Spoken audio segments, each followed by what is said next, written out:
Bonjour et bienvenue au dernier Weekly Inside de l'année. Lorsque nous parlons de démographie, le chiffre clé est 2,1. Il s'agit de 2,1 enfants par couple, ce que l'on appelle le taux de remplacement.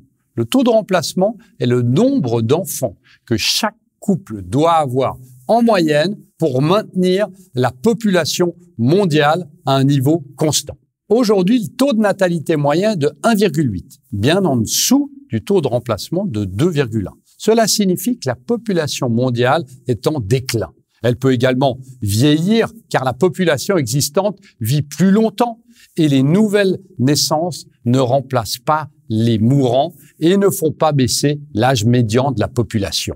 Un taux de natalité de 4,1 est bien supérieur au taux de remplacement actuel. Cela signifie que votre population est en expansion et que votre âge médian diminue, même si les individus vivent plus longtemps. Le comportement est complexe, mais les mathématiques sont vraiment très simples. Le taux de remplacement de 2,1 est la ligne de démarcation entre la croissance et le déclin de la population. La démographie n'est pas un facteur parmi d'autres affectant les marchés. La démographie est le facteur dominant et de loin. Je peux énumérer tous les facteurs qui affectent les prix du marché. Il s'agit des taux d'intérêt, des taux de change, de l'inflation, de la déflation, des taux directeurs des banques centrales, des chaînes d'approvisionnement, de la géopolitique, des attentes des consommateurs et bien d'autres encore. Pourtant, aucun de ces facteurs n'est aussi important que la démographie, car la démographie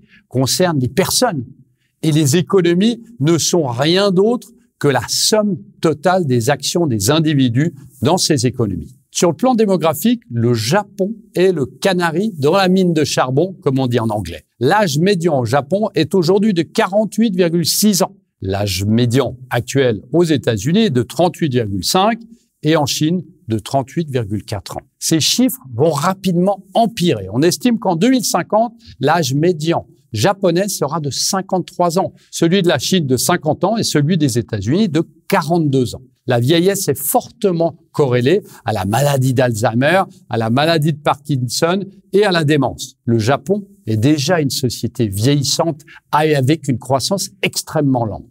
Le reste du monde sera bientôt japonisé. La bombe à retardement démographique est déjà en train de s'installer. Si c'est une triste réalité, il existe cependant de nombreuses façons d'investir dans ce sujet. N'hésitez surtout pas à me demander plus de détails.